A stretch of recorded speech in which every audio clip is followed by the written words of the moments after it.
السلام عليكم وأهلا وسهلا فيكم بفيديو جديد. اليوم جبت لكم وصفة بصراحة شفتها على الفيس، حبيتها وحبيت أجربها، خصوصا إني أنا بحب النسكافيه كتير، فقلت خليني أجربها وأحكي لكم ملاحظاتي عليها. بنجيب 3 حبات بيض كبير بدرجة حرارة الغرفة مع معلقة فانيلا صغيرة، بنحطهم بالخلاط. طبعا تقدروا تعملوها بالخلاط أو بالخفاقة اليدوية أو بالكهربائية. طبعا إذا استخدمتوا اليدوية رح تاخد وقت أكتر، يعني اليدوية اللي هي الويسك العادي بدون لا كهرباء ولا إشي. ولكن بدها وقت أكتر زي ما حكيت لكم. المهم هلأ بنضيف السكر، بنضيف كاس وربع من السكر، بنضلنا نخفق لحتى إيش يصير عنا قوام كثيف زي هيك. هلأ إذا عندكم خلاط كوكتيل عادي بتقدروا تسووا فيه، والأفضل إنه يكون بخلاط صراحة عشان تاخدوا يعني نتائج أفضل وما تتعبوا. شايفين كيف القوام بصير بعد ما نضيف سكر؟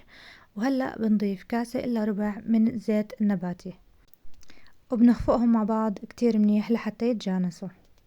وهلأ بنجهز خلطة عبارة عن كاسة ونص من الحليب الدافي، بنحط فيه معلقتين من النسكافيه، طبعا مش نسكافيه يعني بديل النسكافيه، أي قهوة سريعة الذوبان. بنخلطهم فيه وبعدين بنضيفه للخليط، بنخلط شوي شوي لحتى ما يرشق علينا. شايفين كيف لونه تغير؟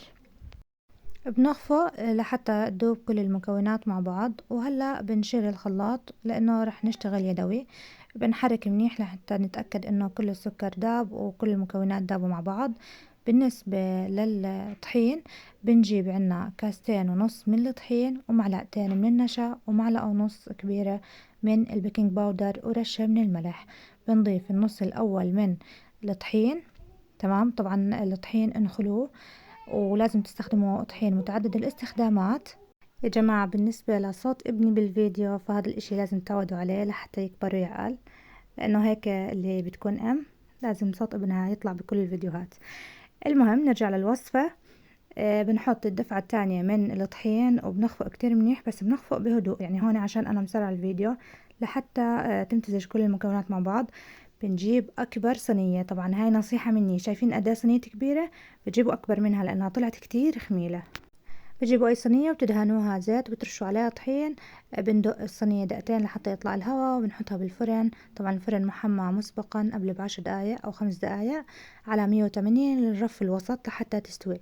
هلأ بنجيب الخلطة. هلأ برضو نصيحة بالنسبة للخلطة، إنه هون الخلطة طلعت قليلة على على كمية الكيكة، فبتزودوها أو بتضعفوها أو بتحطوا كريمة معاها. هلا أنا جبت علبة قشطة 250 مل، حطيت عليها 3 مغلفات من الكراميل اللي بيجي مع كريم كراميل، وحطيت عليها معلقة نسكافيه صغيرة وخلطتهم مع بعض. طبعا نصيحة إنه سخنوا شوي الكراميل على الميكرويف شوي 10 ثواني لحتى يسهل خلطه. وبعد ما استوت عنا الكيكة هون تقريبا أخذت نص ساعة بالفرن أو 25 دقيقة حسب الفرن عندكم. بنطلعها من الفرن وفورا بنشربها بكاستين من الحليب بدرجة حرارة الغرفة، دوبت فيه معلقتين سكر ومعلقة ونص من القهوة سريعة الذوبان، وبنديرهم لحتى يتشربوا، وبنحاول نحرر أطراف زي ما انتم شايفين بالفيديو. ما بياخد دقيقة بيكون كله متشرب. زي ما حكيت لكم انه لازم تكبروا الصينية لانه طلعت من النص كتير خميلة. الأفضل إنه تكون أكبر صراحة، لأنه أسكن إنها القطعة تكون رفيعة. وزي ما حكيت لكم إنه الخلطة اللي فوق طلعت قليلة. إذا ما بدكم تزيدوا قشطة بتقدروا تضيفوا كريمة، يعني تخفقوا كريمة وتضيفوا عليها القشطة وتحطوا باقي المكونات أو الإضافات عليها اللي هي الكراميل والنسكافيه. طبعا للتغطية بتقدروا تضيفوا عليها كاكاو، ولكن عشان إنها نسكافيه بنجيب أو بديل النسكافيه بنجيب معلقة من قهوة سريعة الذوبان وبنرشها على الوجه. بعد ما دخلتها التلاجة ليلة كاملة بنطلعها وبنقطعها. طبعا انسوا انه التقطيع عندي طلع مايل، ما بعرف ليه. عادة عندي التقطيع بيكون بيرفكت، بس المرة هاي انسوا، لانه كان عندي ضيوف وكنت بدي اخلص بسرعة عشان اقدم لهم الكيكة. فعشان هيك انا بحب اصور كل اللقطات بدون ما يكون عندي حدا. المهم هلأ بنيجي بنقطعها من جوا هشة وزاكية، وكتير يعني التوبينج تبعها او الطبقة اللي فوق كتير زاكية. عشان هيك بحكي لكم كتروه.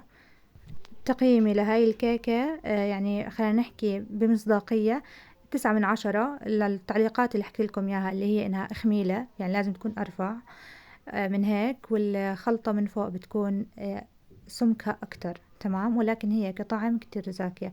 بنصحكم تجربوها، ولكن اعملوا اللي حكيت لكم عنه.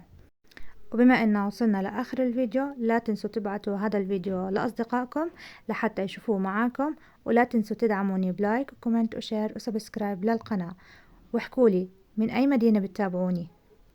ويعطيكم ألف عافية وصحتين وهنا.